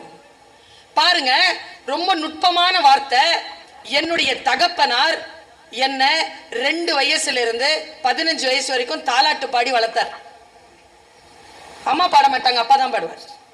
ரொம்ப அழகா பாடுவார் அப்பா. சரி, நான் சொன்னேனே 2 வயசுல இருந்து, அதுக்கு முன்னால அப்பா, அதுக்கு முன்னால என்னை தொடவே மாட்டாராம், தூக்கவே மாட்டாராம் அப்பா. எப்போதுல இருந்து, நான் பிறந்ததுல இருந்து. நான் எங்க அப்பாவை எவ்வளவு பெருமையா சொல்றேன். ஆனா இதையே நான் இப்போ சொல்றேன். இதிலும் போதி மரமாக அரச இலைகளை போதி மர இலைகளாக மாற்றுவதற்கான ஏதோ ஒரு நுஸ்க், ஒரு சூட்சுமம் இருக்கு பாருங்க. கோஷாஸ்பத்திரியில எங்க அம்மா என்ன பெத்தெடுக்கிறாங்க. அம்மாட்ட காசு இல்லை, வறுமை. 3வது பொம்பளை பிள்ளை கருப்பா இருக்கிறேன்னு சொல்லிட்டு யாரோ அப்பாட்ட சொல்லிட்டாங்க. அப்பா வரல. அம்மாவுக்கு அப்பா வீட்டுக்கு போறதுக்கு வழி தெரியாது. 3வது நாள் பெட்ல இருந்து கீழே தூக்கி போட்டாங்களா எங்க அம்மாவை கீழே. கையில 1 ரூபா வச்சிருக்காங்க. அந்த 1 ரூபா ஆயாங்கள், ஐ மீன் அந்த துப்புரவு வேலை செய்யக்கூடிய தாய்மார்களுக்கு கொடுத்துட்டாங்க. 25 பைசா வச்சிருக்காங்க கையில. கையில அந்த குழந்தைய எடுத்துக்கிட்டு வெளியில வந்தாங்களாம். அம்மா சொல்றாங்க, உன்னுடைய 2 கால் இப்படி தொங்கிட்டு இருந்துச்சு, இவ்வளோதான் இருக்கும், அழகா இருக்கும் கால், ரோஸ் கலர்ல இருந்துச்சுன்னாங்க. நான் சொன்னேன், கருப்பா பெத்தேன்னு சொன்னேன். கருப்பா குழந்தை பெத்தா கால் ரோஸா இருக்குமாமான்னு கேட்டாங்க. ஆமான்னுச்சு எங்க அம்மா. சரியா? கையில எடுத்துக்கிட்டு வந்தாங்க. ரிக்ஷாக்காரங்கிட்ட கேட்டிருக்காங்க, என்னை வந்து பார்டர் தோட்டம் உள்ள இருக்குது, அங்க விட்டுடுங்க, எங்க மாமனார் வீடு அங்க இருக்குன்னு. மேடையை பாக்குறீங்களா, என் பேச்ச கேக்குறீங்களா?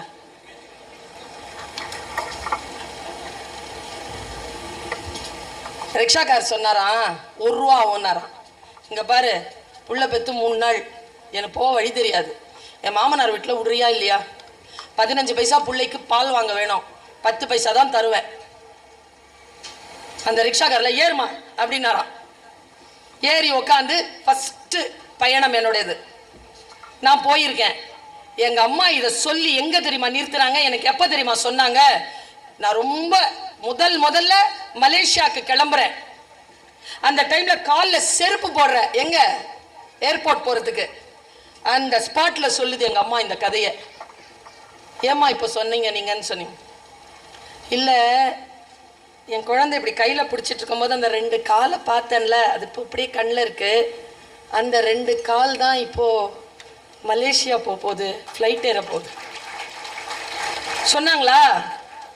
இதை நான் கண்டுபிடிச்ச விஷயம் என்ன தெரியுமா? போகும்போது எங்க அம்மா சொன்னது, அங்க எங்கேயாவது கடல் இருந்துச்சுன்னா கால் நினைச்சிரு சுல்தானா. ஏம்மான்னு கேட்டேன். நான் சொல்றேன் பாருங்க, படிச்சிருக்கணும்லாம் கிடையாதுங்க. இங்க ஆழமான அறிவும் விழிப்புணர்வும் இருந்தால் போதும். எங்க அப்பா கவிஞர். என் அப்பாவின் கவிதைகளை கேட்டு கேட்டு வளர்ந்தவர் எங்க அம்மா. என்ன சொல்றாங்க பாருங்க, இந்த கால்களால் அங்க போய் கடல்ல கால் நினைச்சிரு, ஏன்னா நீ கால் நினைச்ச தண்ணி உலகம் எல்லாம் சுத்தம். இந்த சொல்லு இருக்கு இல்லைங்க, அதை கேட்டுட்டு போய் நான் அங்க கால் நினைச்சேன்னு வச்சுக்கோங்க, இதுவரைக்கும் 31 நாடுகளுக்கு மேல் பயணம் செய்து விட்டேன். ஃப்ளைட்ல எல்லாம் ஃபர்ஸ்ட் கிளாஸ் டிக்கெட் தான். ஒரு டிக்கெட்டை கூட என் சொந்த செலவுல வாங்கினதில்லை. இப்ப வந்துட்டு போறது கூட மேடம் தான் கொடுக்குறாங்க காசு. எங்கிருந்து ஆரம்பிச்சு தெரியுமா? ரிக்ஷாக்காரரு பார்டர் தோட்டத்தில் எங்க அம்மாவை இறக்கி விடும்போது 10 பைசா கூட வாங்கலையா.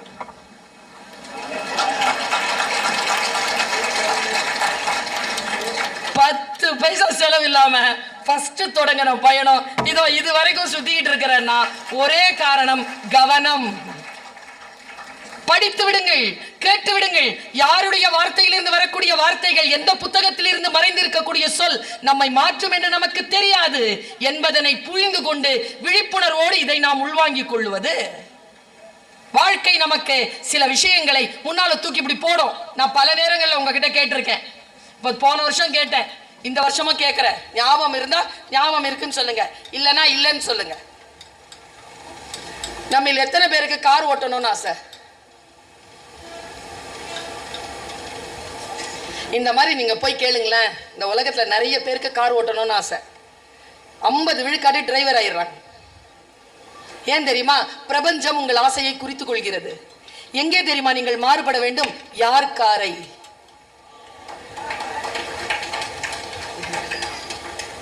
என் சொந்த செலவில், என் உழைப்பில், என் கல்வியின் அறிவில், என்னுடைய முயற்சியில் நான் முறைப்படி அறத்தோடு சம்பாதித்த காசில் இருந்து இதோ இந்த பிராண்ட்ல கார் வாங்கி இதோ இந்த தெருவில் நான் ஓடி போனேன்னு பிரபஞ்சம் குறித்துக் கொள்ளும். நீ எதை தேடுகிறாயோ அது உன்னை தேடுகிறது.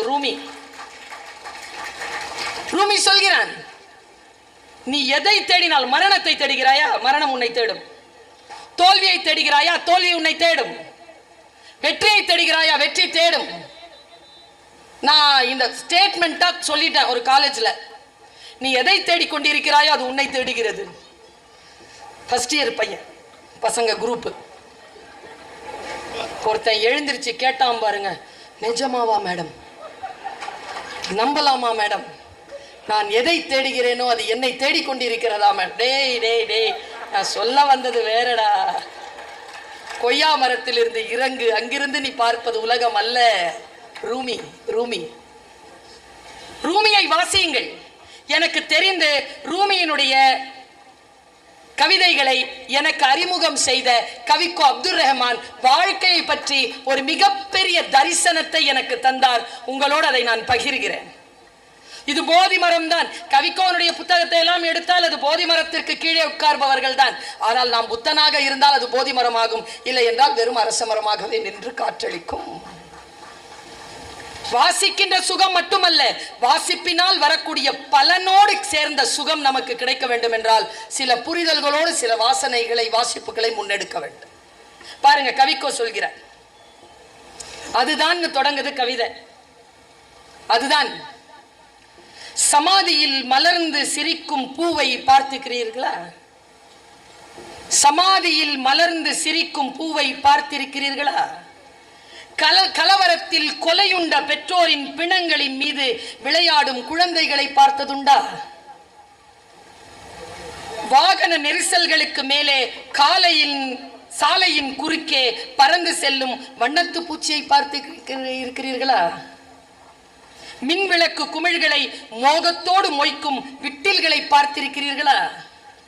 நத்தையின் நடை கோடுகள் தற்செயலாய் எழுத்தாய் மாறுவதை பார்த்திருக்கிறீர்களா? நதி வறண்டு கிடந்தாலும் நதி என்றே அழைக்கப்படுவதை அறிந்திருக்கிறீர்களா? மத்தளமான பின் செத்த மாட்டின் தோலில் இருந்து இசை பிறப்பதை கேட்டிருக்கிறீர்களா? பாதையில் பிரியும் இடத்தில் நின்று கொண்டு எந்த பக்கம் செல்வது என்று திண்டாடி இருந்ததுண்டா? வீதியில் கைவிடப்பட்டு கிடக்கும் ஒற்றை செருப்பை பார்த்து இருக்கிறீர்களா? அந்நிய மொழி படத்தை பார்த்து வசனம் புரியாததற்காக வருத்தப்பட்டிருக்கிறீர்களா? பெண்ணின் பின்னழகளால் கவரப்பட்டு முகத்தை பார்த்தபோது ஏமாற்றம் அடைந்திருக்கிறீர்களா?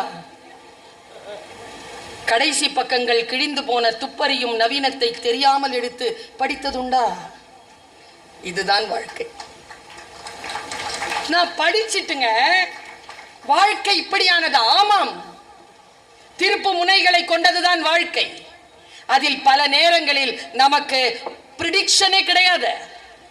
ஆனால் திருப்பு முனைகள் இருக்கு இல்லையா, அதுதானே வாழ்க்கையின் சுவாரஸ்யம். அந்த திருப்பு முனைகள் இல்லாத ஒரு வாழ்க்கை ஒரு வாழ்க்கையா? நாளைக்கு என்ன? ஒன்றும் இல்லை, நம்ம எல்லாரும் சந்தோஷமா இருக்கிறதுக்கு என்ன காரணம் தெரியுமா? எப்போ சாவோன்னு தெரியாது. தெரிஞ்சிருச்சுன்னா இப்படி உட்கார முடியுமா?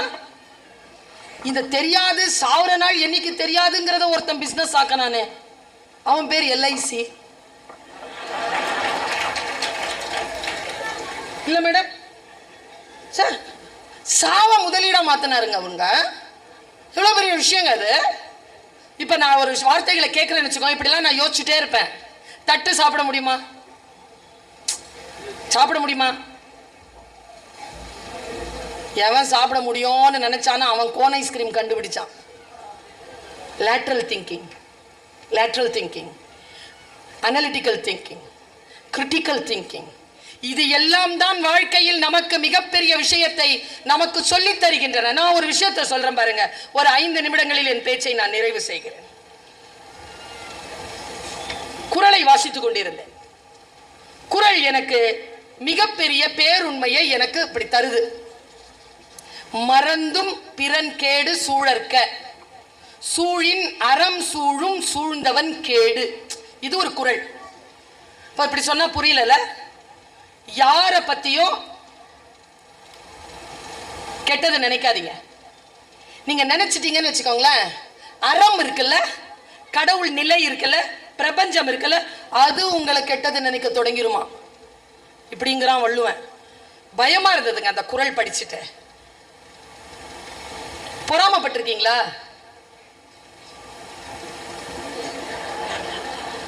இப்போ ஒரு விஷயத்தை ரிவீல் பண்றேன் மேடம்.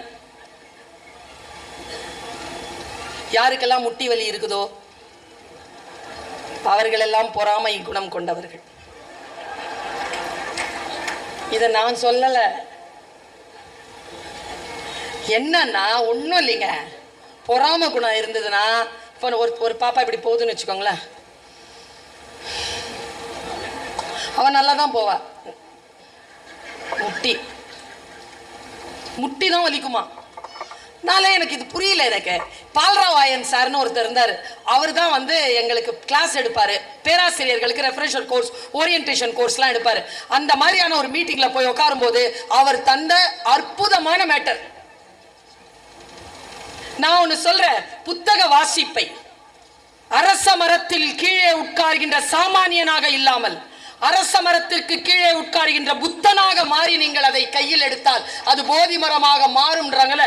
அப்ப கொஞ்சம் மென்டல் கிளியரன்ஸ் இருக்கணும். மென்டல் கிளியரன்ஸ் இல்லாம அதை போதி மரமாக மாற்ற முடியாது. இந்த மென்டல் கிளியரன்ஸ்க்காக சொல்றேன். பொறாமப்படுறவங்களை நீங்க சந்திச்சிருக்கீங்களான்னு எனக்கு தெரியாது. நீங்க பொறாமப்பட்டிருக்கீங்களான்னு கேட்கும்போது நீங்க சிரிச்சிங்க. ஒரு 4-5 வருஷத்துக்கு முன்னால நானும் அந்த கேட்டகரியில தான் இருந்தேன். விஷயம் தெரிஞ்சதுக்கு அப்புறமா நான் அதுல இருந்து வெளியேறிட்டேன். சத்தியமா 5 வருஷத்துக்கு முன்னால எனக்கு முட்டி வலி இருந்தது. இறை மீது சாட்சியாக இப்பொழுது எனக்கு முட்டி வலி இல்லை. நான் அதிலிருந்து வெளியேறி விட்டேன். இது வந்து மெட்டாபிசிக்ஸ் தான். ரொம்ப வந்து மருத்துவ ரீதியா பார்க்காதீங்க. மனம் சோர்வடைந்தால் உடலில் இருக்கக்கூடிய எல்லா பாகங்களும் வலிக்கும். சரியா? பேசிக் சைக்காலஜி. என் பக்கத்துல சில பேர் வந்து நிப்பாங்க, துணி எரியிற வாசனை வரும்.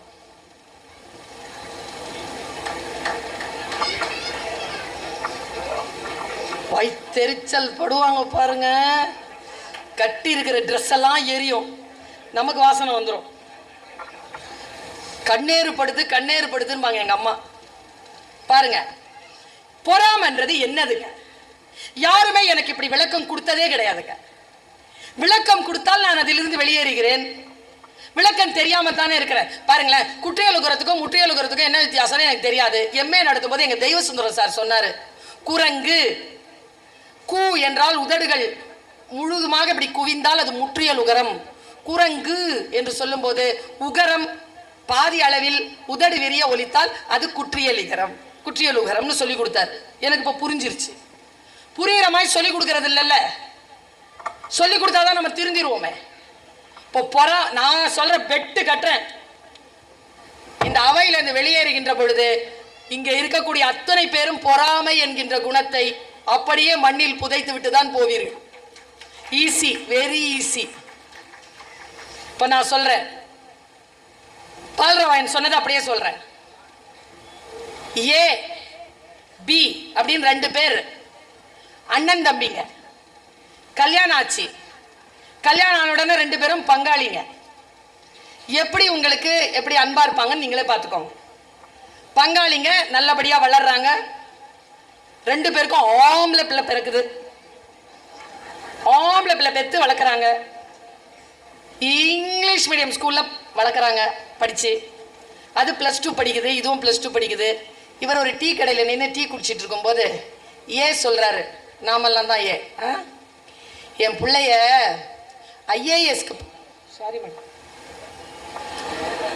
ஐஏஎஸ்க்கு படிக்க வைக்கலான்னு இருக்கிற.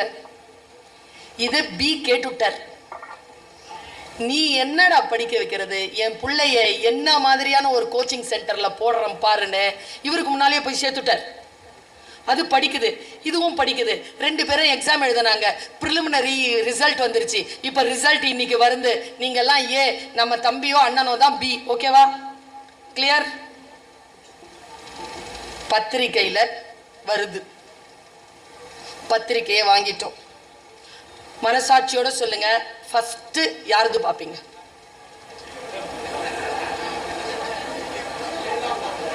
நம்மளது தான் பார்ப்போம். நம்ம நல்ல அவ்வளோ நீங்க நினைக்காதீங்க, உலகம் ரொம்ப கெட்டதெல்லாம் இல்லை. கொஞ்சம் அதை சரி பண்றதுக்கு தான் இந்த மாதிரியான கூட்டங்கள். கொஞ்சம் பாருங்க. பார்த்தோமா, நம்ம புள்ள பேர் வரல, உடனே என்ன பண்ணும்? பி பார்த்தோமா, பி பேரு வந்துருச்சு. கப்புன்னு வயிற்றுல பிடிச்சி சரேல்னு காலுக்கு இறங்கி காலில இருந்து முகுது தண்டுக்கு போய் பின்னால போய் இங்க சகசர ஆரத்துல வந்து இங்க நெத்தில ஆக்னையில இப்படி படம் எடுத்து நிற்கும். ஐயோ ஐயோ ஐயோ, அவன் வந்துட்டானே, அவன் பேர் வந்துருச்சே, என் புள்ள பேர் அப்படி நினைக்கிறது பொறாமை இல்லையா? அந்த மாதிரி உங்களுக்கு எங்கேயாவது மனசு இருந்துச்சுன்னா நீங்க பொறாமை இல்லை, அதனால முட்டி வலி வரல. சரியா? ரிலீஸ் பண்ணிட்டேனா? அப்ப எது முட்டி வலி, எது பொறாம? இப்போ இன்னைக்கு ரிசல்ட் வந்துருச்சு. ஏ, பேப்பரை திருப்பணும், புள்ள பேர் வரல. பி, பார்க்குறோம், அவன் பேர் வரல. இதுக்கு பேர் தான் பொறாமையா? அது இருந்தா முட்டி வலி வரும். வரலனால நான் வேண்டேன், வரணும். அடுத்தவன் கெட்டு போக வேண்டும், அடுத்தவன் அழிந்து போக வேண்டும், அப்பொழுது என் மனம் சந்தோஷம் அடையும் என்கின்ற மனம் குற்றமுடைய மனம், அழுக்குடைய மனம். அந்த மனதை கழுவி சுத்தம் செய்யக்கூடியவர்கள் தான் புத்தகங்களை போதி மரங்களாக ஆக்குகிறார்கள். எது சொன்னாலும் நமக்கு அப்பொழுதுதானே புரியும். பல நேரங்களில் நமக்கு புரியாததுக்கு காரணம் என்னன்னா, ஒருத்தன் சொல்லுவான் எனக்கு எல்லாம் தெரியும், நான் சொல்றேன் அவனுக்கு ஒன்றும் தெரியாது. எனக்கு எல்லாம் தெரியும், எவன் சொல்றான் அவனுக்கு ஒண்ணுமே தெரியாது. பிசினஸ் யாராவது ஸ்டார்ட் பண்றீங்களா? இந்த அம்மா ஒரு சூட்சுமமான ஒரு விதையை போட்டு போகிறேன். எந்த பிசினஸ் நீங்க ஆரம்பிக்கிறீங்களோ அந்த பிசினஸ் பத்தி உங்களுக்கு ஒண்ணுமே தெரியாதுன்னா, you are going to be a master of that business. தெரியாது என்பதில் இருந்து தொடங்குங்கள், தெரிந்து கொள்ளுங்கள். எனக்கு எல்லாம் தெரியானா அவன் போய் சிக்குவான். சில பேர் இருக்கிறான் பாருங்க, பயமா இருக்கும், நான் தெரியாமத்தான் கேட்கிறேன், தெரிஞ்சு கேட்கிறான்னு அர்த்தம். இன்னும் சில பேர் இருக்கிறாங்க, பர்வீன் நான் ஒன்று சொல்றேன், நீ தப்பா நினைச்சுக்க மாட்டிய, தப்பா நினைக்கிற மாதிரி ஏதோ சொல்ல போறான்னு அர்த்தம். ஃபர்ஸ்டே தயாராகிடணும். உங்க எல்லாருக்கும் ஒரு அட்வைஸ் கொடுக்கவா? Free free free advice. ஒரு ஆள், அது ஆணோ பெண்ணோ, எந்த உறவா இருந்தாலும் இன்னியோட விட்டுருங்க. இப்ப நான் சொல்ல போறேன், உனக்கு என்னம்மா, உனக்கு என்னப்பா, கிட்டையே சேர்க்காதீங்க அந்த ஆளை. ஒரு பெரும் ரகசியம் என்ன தெரியுமா? முயற்சி இல்லாமல், உழைப்பு இல்லாமல் யாராலும் சாதனையின் உயரத்திற்கு வரவே முடியாது என்கின்ற மனம் யாருக்கு இருக்கிறதோ அவர்கள் வாழ்க்கையில் உயர்கிறார்கள். உனக்கு என்னம்மா அப்படின்னா, உனக்கு தெரியுமா கால் வீங்க வீங்க நான் 1.5 மணி நேரம் நின்று பேசுறது? உனக்கு தெரியுமா 6 மணி நேரம் மத்தியானம் 2 மணிக்கு புறப்பட்டு இங்க வந்து நின்னது? உனக்கு தெரியுமா 4 மணி நேரம் நான் கிளாஸ் எடுத்துட்டு வந்தது? நான் தெரியுமா NSS ஆபீசரா இருந்து நான் என்னென்ன வேலைகள் கல்லூரியில் செய்துவிட்டு வந்திருக்கிறேன்னு? உனக்கு தெரியுமா 3 புத்தகங்களுக்கு அணிந்துரை எழுதுவதற்காக 3 புத்தகங்களை 3 நாட்களாக வாசித்து முடித்திருக்கிறேன் தெரியுமா? இதோ நின்று பேசுவதற்காக என்னுடைய வாழ்க்கையில் என்னுடைய ஹெல்த், என்னுடைய உடல் நலத்தை, இதோ என்னுடைய குரலினுடைய வளத்தை இதோ நான் கரைத்து ஒரு குழந்தைக்கு தாய்ப்பால் கொடுப்பது போல் கொடுத்து கொண்டிருக்கிறேன் தெரியுமா? தெரியாது. உழைப்பு இல்லாமல் சாதனையாளர்கள் உருவாவதே இல்லை என்பதனை மட்டும் மனதில் நிறுத்திக் கொள்ளுங்கள். அவர்களை பற்றி புறம் பேசுவதை நிறுத்திக் கொள்ளுங்கள். இந்த புத்த தன்மை வந்துருச்சுன்னு வச்சுக்கோங்க, எனக்கு புத்தனை பத்தி பேசுறது அப்படின்னாலே மனசெல்லாம் ஒரு மாதிரி ஆயிடும் எனக்கு. ஏன்னா புத்தன் is a real teacher. He is a real teacher. எனக்கு அவனுடைய ஸ்டேட்மெண்ட்லயே பிடிச்ச சூப்பரான வார்த்தை என்ன தெரியுமா? புத்தனின் வழிகாட்டுதலில் நீ நடக்கின்ற பொழுது நீ அப்படி நடக்கக்கூடாது என்று தடை விதிப்பதற்காக புத்தன் வந்தால் நீ அந்த புத்தனை கூட கொலை செய்யலாம். What a teacher. நான் சொல்லுவதுதான் முக்கியம், நான் முக்கியம் இல்லை என்று சொல்லித் தருகின்றவர்கள் எத்தனை பேர்? இந்த குரு நிலை உங்களுக்கு தெரியாததில்லை, நினைவுபடுத்திக் கொள்வதற்காக சொல்ற. ஒருத்தன் உட்கார்ந்து இருக்கிறான், வர்றான் ஒருத்தன், யாரா புத்தன்னு கேட்டான். 12 பேருக்கு சுற்றி இருக்கிறான். ஆனந்தன் எந்திரிச்சான், யார் அது அடாது புடான்னு பேசுறது? புத்தன் உட்கார உட்கார். யாரா புத்தன்? வந்தவன். புத்தன் எழுந்தான், நான் தான். துப்பிட்டான், துப்பிட்டு தொடச்சான் புத்தன். What next? அப்புறம் என்ன? மறுபடியும் துப்ப போனா பாருங்க. ஆனந்தன் அடிக்க எந்திரிச்சான். ஆனந்தனை மறுபடியும் உட்கார வச்சுட்டு புத்தன் சொன்னான், யாரும் கோபப்படாதீர்கள், நீங்கள் வீட்டிற்கு எடுத்து செல்ல வேண்டிய செய்தியை சொல்லிக் கொண்டிருக்கிறேன். யாரும் கோபப்படாதீர்கள். வந்தவனுக்கு புத்தன் யார் என்றே தெரியவில்லை. First statement. நான் சொன்ன ஏதோ ஒரு கருத்து அவனுக்கு பிடிக்கவில்லை. அவன் கருத்தின் மீது தான் துப்பினானே தவிர என் மீது இல்லை. What a statement. இங்க நிறைய மருமகள்கள் உட்கார்ந்துருப்பீங்க, மாமியாரை முன்னால உட்கார வச்சுட்டு. நானால என் மாமியாருக்கு ஆக மாட்டேங்குது. நீனா ஆகல, ஏதோ சில்மிஷம் பண்ற, அதான் ஆகல. நீனு தெரியாமலாம் உன்னை கூட்டிட்டு வந்தோம் வீட்டுக்கு, என்னமோ ஒண்ணு பண்ற. நானா என் ஹெச்ஓடி காமெண்ட் என்னமோ ஒண்ணு பண்ற. இது புரிஞ்சிருச்சுன்னா ஒரே குடும்பத்துல வாழ்ந்துடலாமா? ஒரே நிறுவனத்துல வேலை செஞ்சிடலாமா? யாரோடும் எந்த பகையும் கொள்ளாமல் இருக்கலாமா? பாருங்க, போனவன் திருந்திட்டான். ஆமால, நான் புத்தனை கருத்து ரீதியா தானே எதிர்த்து இருக்கணும், அடிச்சிருக்க கூடாது, துப்பி இருக்க கூடாது. திரும்பி வந்தான், ஓன்னு அழுகுறான். மன்னிச்சிரு மன்னிச்சிரு மன்னிச்சிரு ஓன்னு அழுகுறான். புத்தனுடைய செகண்ட் ஸ்டேட்மெண்ட், ஆனந்தா பார்த்தாயா, நேற்று வந்தான், மொழி துணை புரியவில்லை, துப்பிவிட்டான். இப்பொழுது ஏதோ புரிந்து விட்டது, இருந்தாலும் மொழி புரியவில்லை, அழுகிறான். சொல்ல தெரியலங்க. நம்ம வீட்டில் இருக்கிற மனைவியோ கணவனோ அம்மாவோ அப்பாவோ அடிச்சாலோ அழுதாலோ பாவம் சொல்ல தெரியலங்க. சொல்ல தெரியல. சொல்ல தெரிஞ்சதுன்னா இப்படி செய்வாங்களா? புத்தன் சொன்னான், அதை சொல்லிட்டு அப்புறம் சொன்னான், மன்னிச்சிரு மன்னிச்சிரு மன்னிச்சிருன்னு காலில் விழறான். இப்போ நீங்க எல்லாருமே தான் புத்தர்கள், நீங்க சொல்லுங்க, அவனை மன்னிக்கலாமா வேண்டாமா? மன்னிக்கலாமா? புத்தன் சொன்னா மன்னிக்க முடியாது. உங்க ஆடியன்ஸ், கள்ளக்குறிச்சி ஆடியன்ஸ் சூப்பருங்க. மன்னிச்சிடலாமான்னு கேட்டா கம்முன்னு இருக்குதுங்க. ஏன் தெரியுமா? சொல்லி ஏன் சிக்குவானே, நீ ஏதோ சொல்ல போறல, அதை சொல்லு. Super madam. அவன் சொன்னா முடியாது, உன்னை என்னால் மன்னிக்க முடியாது. ஏன் ஏன் என்று கேட்ட அந்த இளைஞனுக்கு புத்தன் தந்த பதில், நான் புத்திசாலி. எப்படி? என் பெயர் புத்தன், அதனால் தான் என் பெயர் புத்தன். ஏன் அப்படி சொல்கிறாய்? என்னை மன்னிப்பதனால் உன் புத்திசாலித்தனம் கெட்டு விடுமா? உன்னை மன்னிப்பதற்கு நான் யார்? நீ துப்பியது நேற்று. நான் ஓடிக்கொண்டிருக்கும் கங்கையாறு. நீ துப்பிய எச்சில் கடலோடு கறந்து விட்டது. அதை சுமந்து கொண்டிருப்பதற்கு நான் என்ன முட்டாளா?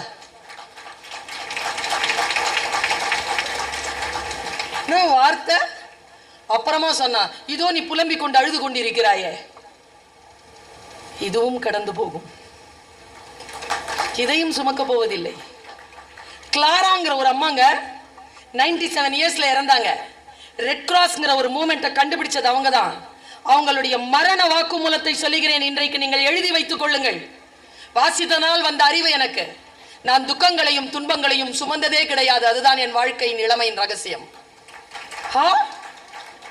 துக்கத்தையும் துயரத்தையும் சுமக்க மாட்டாயா? நினைவு வந்தால் நான் அதை மறந்து விடுகிறேன். நினைவு வந்தால் மறந்து விட்டதை நினைவு கொள்கிறேன். எத்தனை பேருக்கு காயங்கள், ஆறாத ரணங்களையும் ஆபாசமான எண்ணங்களையும் மனதிலே சுமந்து கொண்டு இருப்பதனால் இன்றைய நாளை நாம் ரணமாக்கி கொண்டிருக்கிறோம். விட்டு விடுதலையாகுங்கள் என் பெண்களே, என் சகோதர சகோதரிகளை, விட்டு விடுதலையாகுங்கள். நேற்று இன்று நாளை என்பது ஒன்றோடு ஒன்று தொடர்பு கொண்டது. நேற்றைய விஷயங்கள் இன்றைக்கு வரும், இன்றைக்கு தான் நாளைக்கு போகும். நீங்கள் எதை சுமக்கிறீர்களோ அதை சுமந்தபடிக்கு அப்படியே வருவீர்கள். எதையும் சுமக்க வேண்டிய அவசியம் கிடையாது. நான் ரொம்ப நூதனமான ஒரு விஷயத்தை சொல்கிறேன். எனக்கு சொல்லணும்ன்றது இல்லை, எனக்கு நேரம் கொடுத்த நேரத்தை தாண்டி நான் 20 நிமிடம் பேசியாகிவிட்டது. ஆனா என்னன்னா, கூட்டம் இப்படி நிற்கும் போது உங்களுக்கு தெரியலங்க, நீங்க இங்க வந்து பார்க்கணும், அங்க வரைக்கும் நிக்குது கூட்டம். பாருங்க, நான் ஒரு விஷயம் சொல்றேன். இதை நான் சில புத்தக கண்காட்சிகளில் சொல்லி இருக்கிறேன். பெண்கள் இங்க நிறைய இருக்கிறீர்கள், முக்கியமாக இளைஞர்கள் இருக்கிறீர்கள்.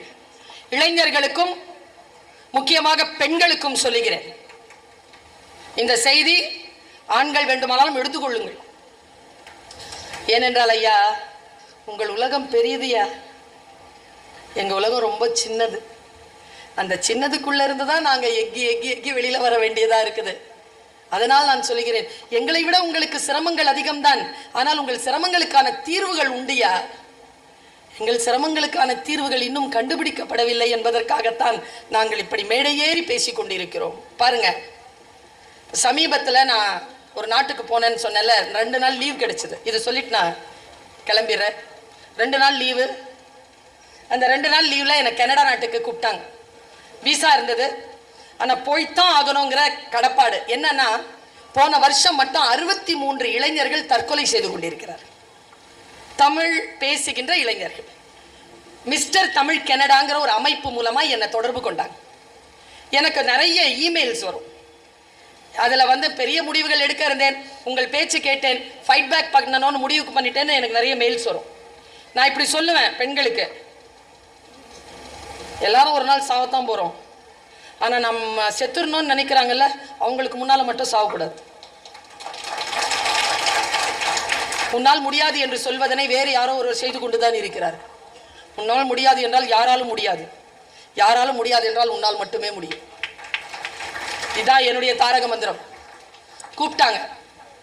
அங்கே அந்த பிணங்களை ரெஸ்கியூ பண்ணி எம்போம் பண்ணி வைக்கிற வேலையில் இருக்கக்கூடிய ஒரு நண்பர் தான் இந்த கூட்டத்தை அமைச்சது.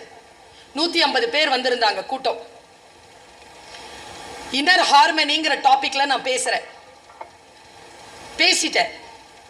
பேசி முடிச்சுட்டு வந்த உடனே அந்த போட்டோ பிடிக்கிறதுக்காக வருவாங்கல்ல, தேங்க்ஸ் சொல்றதுக்காக வருவாங்க நிறைய பேர். அப்படி நிறைய பேர் வந்தாங்க. அதில் ஒரு பொண்ணு 45 வயசு இருக்கவங்க, ஆனால் அப்படி தெரியல.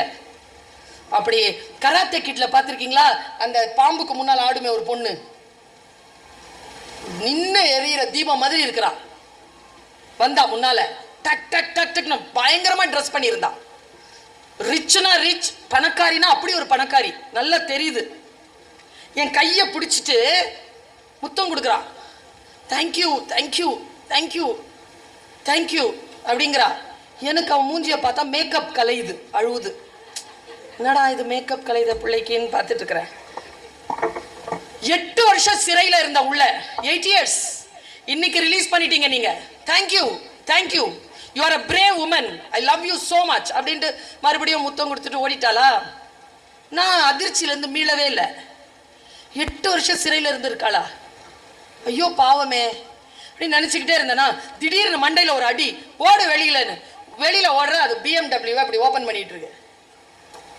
ஹே இங்கே வான்னு வந்துச்சு.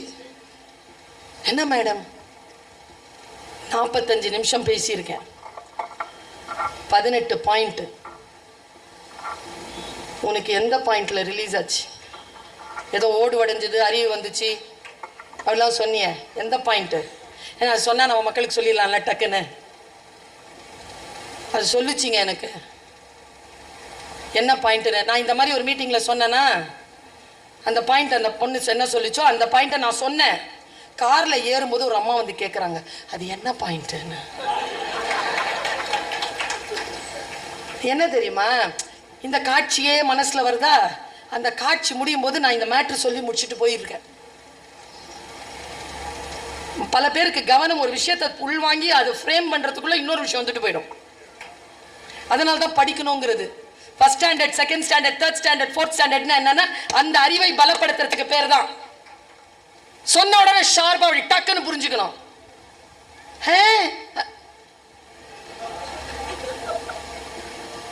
சொன்ன உடனே அப்படி கப்புன்னு பிடிக்கணும். இந்த மேட்டர் வேணுமா? அந்த பெண்ணை விடுதலை செய்தது.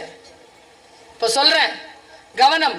தெரிந்தால் நினைவுபடுத்திக் கொள்ளுங்கள், தெரியவில்லை என்றால் புதிய விஷயங்களை தெரிந்து கொண்டு வெளியேறுங்கள். நான் இந்த மேட்டர் ஒன்று சொன்னதுக்கு அப்புறமா ஒரு அம்மா சொல்லிச்சு எனக்கு கோயம்புத்தூர்ல, மேடம் நீங்க பேசிட்டு முடிக்கும் பொழுது வீட்டில இருந்து ஒன்று ஃபோன் வந்தது மேடம், எப்படி சமாளிக்கிறதுன்னு தெரியல, உங்க விஷயம் தான் மேடம் அதுக்கு மருந்து, நான் அதை எடுத்துட்டு போறேன் மேடம். இப்போ கூட உங்களுக்கு இது மருந்தாக அமையலாம். மீண்டும் சொல்கிறேன், நீங்கள் அமர்ந்து இருக்கக்கூடிய இந்த அரச மரம் ஒருவேளை உங்களுக்கு மட்டும் போதி மரமாக ஆகலாம். வார்த்தைகளை வாங்கி வைத்துக் கொள்ளுங்கள். சொல்லட்டுமா அந்த மேட்டர்?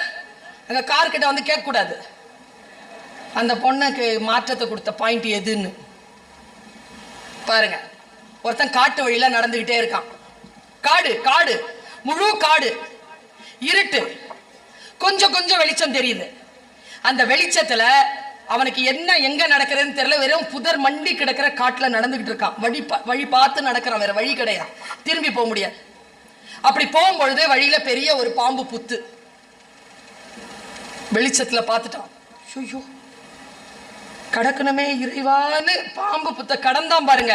அவன் கடக்கிற சத்தம் கேட்டு அரவம் கேட்டு, அதுக்கு அரவம்னு பேரு, வெளியில வந்துருச்சு நாகப்பாம்பு. இவன் புத்ததான் பார்த்தான், அவனை பார்த்துருச்சு, இறங்கி நடக்குது அவனோட. இவன் பார்த்தான், கொஞ்சம் பயந்தான். காட்டில் எல்லாருக்கும் தானே வழி உண்டுன்னு நடக்கிறான் நடக்கிறான் நடக்கிறான். பக்கத்துலேயே வருது பாம்பு. இவன் எதிர்பாராத நேரத்தில் அந்த பாம்பு இவன் குதிகாலில் கடிச்சிருச்சு.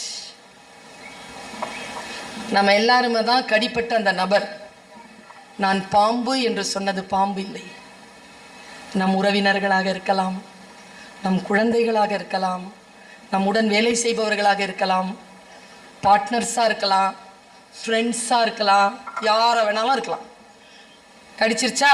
இப்போ 2 ஆப்ஷன் இருக்கு. 1, பாம்பை போய் தேடி போகலாம். அது கடிச்சிட்டு போயிடுச்சு. பாம்பு கிட்ட போய் கேட்கலாம், பாம்பே பாம்பே, நான் உன் வழிக்கு வந்தேனா? நீதானே என் வழிக்கு வந்தாய். நீ ஏன் பாம்பே என்னை கொத்தினாய்? நீயா படம் மாதிரி ஊதுனா அது திரும்பி வந்து உங்க காலில் இருந்து விஷத்தை எடுக்க போறதில்லை. பாம்பிடம் இருந்து ஒருபோதும் நீதி கிடைக்காது. கடிச்சிருச்சுன்னா கடிச்சிருச்சு. பாம்பை தேடிக்கொண்டு திரியாதீர்கள். என்ன செய்யலாம்? கடிப்பட்டு விட்டீர்கள் இல்லையா, விஷம் ஏறுதில்ல, விஷம் முறிவிற்கான விஷயங்களை தேடுங்கள். வாழ்க்கையில் 2 வாய்ப்புதான். 1 பாம்பை தேடி போவது, இல்லை என்றால் விஷமுறிவை யோசிப்பது. Don't chase the snake, treat the venom. எந்த சூழல் வந்தாலும் பழி வாங்கவோ அடுத்தவர்களுக்கு போய் விஷயங்களை கேட்கவோ இல்லை. அதற்கு என்று என்ன தீர்வு இருக்கிறதோ அந்த தீர்வை நோக்கித்தான் நாம் பயணப்பட வேண்டுமே தவிர ஒருபோதும் பழிப்பாவத்தை நோக்கி கோபத்தை நோக்கி பயணப்படாமல் நம்மை நாமே அடக்கி ஆழ்வது. அந்த பொண்ணு ஏதோ ரிலேஷன்ஷிப்ல இருந்திருக்கு, அவன் விட்டுட்டு போயிட்டான், இவன் இன்ஸ்டாகிராம்லயும் ஃபேஸ்புக்லயும் வாட்ஸ்அப்லயும் தூங்கிட்டு இருந்திருக்கு. அதோடு அவனை விட்டுட்டு வாழ்க்கையில புது பிறவி வந்துருச்சு அவளுக்கு. நான் என் வாழ்க்கை இனிமேல் வாழப்போகிறேன். அவகிட்ட நான் சொல்லிட்டு வந்தேன், அவன் முகம் பார்த்து சொல்லிவிட்டு வந்தேன், யாருக்காகவும் அழாதே தோழி. ஏனென்றால் நம்மை நிரம்ப நேசிக்கக்கூடியவர்கள் நம்மை அழவிட மாட்டார்கள். யாரெல்லாம் நம்மை அழ வைக்கிறார்களோ அவர்களுக்காக அழ வேண்டிய அவசியமே இல்லை.